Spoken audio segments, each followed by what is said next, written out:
I think the lesson has to be those first hires really dominate sort of company culture and the plan. Like I've just seen a lot of founders who will hire somebody and then they don't work out, but because they were there from the beginning, they just stick around and they just kind of muck things up for years. It's probably best to actually know your co-founder really, really well before deciding to start a company with them.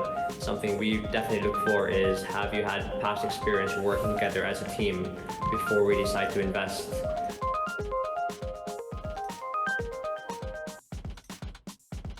Section of the event that we like to start with is what I wish founders knew.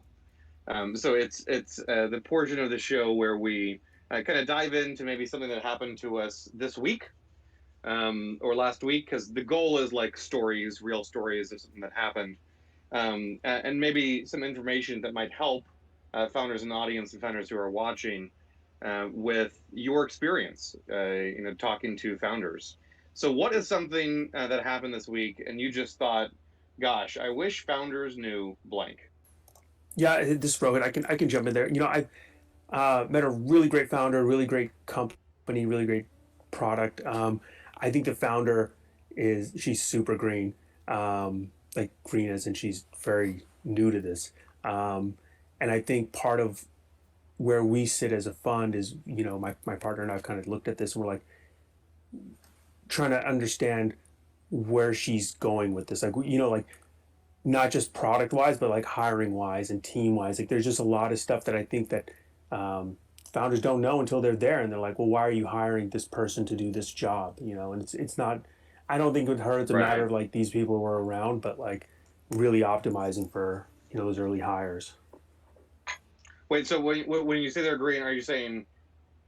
So what's the lesson? I would ask, what's the lesson? She's a first-time founder. I mean, look, I think the lesson has to be those first hires really dominate sort of company culture and the plan. Like I've just seen a lot of founders who will hire somebody and then they don't work out, but because they were there from the beginning, they just stick around and they just kind of muck things up for years. Or they have to fire their friend. That's also brutal. The lesson is fire fast, or is that the lesson? I would hire smart before I start firing fast, right? Like if they hire their friend, that friendship is gone, right? If they have to fire them. Yeah, but friends are also the ones that'll work for free for a while. So it's both sides, right? That balance. Do other panelists want to comment on team or bring up something else? Yeah, maybe I'll come in on team as well. I mean, something I see a lot, especially for the very early stage founders, is kind of co-founder relationships.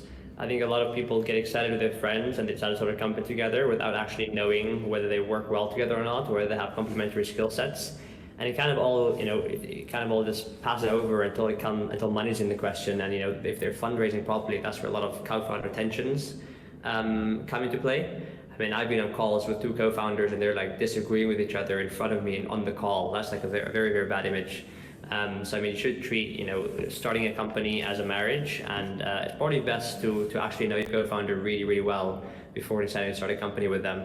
Something we definitely look for is, have you had past experience working together as a team before we decide to invest? So I guess lesson there is don't disagree in front of each other. Very much come across as being a team. Yeah, I like that. I've heard that advice before, where folks talk about not just practicing your pitch, but practicing your pitch replies. Your team, how to respond to investors, how to respond to folks who ask questions about or challenge your assumptions, so that you're not jumping in and disagreeing with each other. I think that's great advice.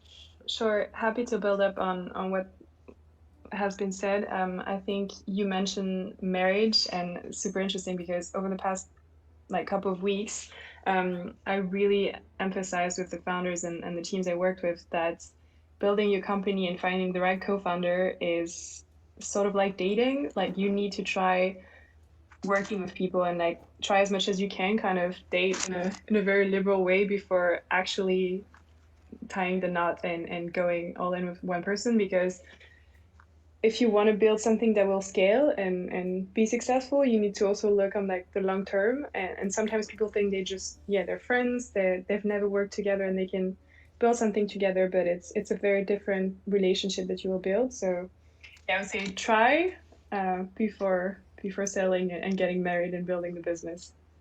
I love that. So it sounds like founders should be good at dating, good at marriage before they're good at building their startup.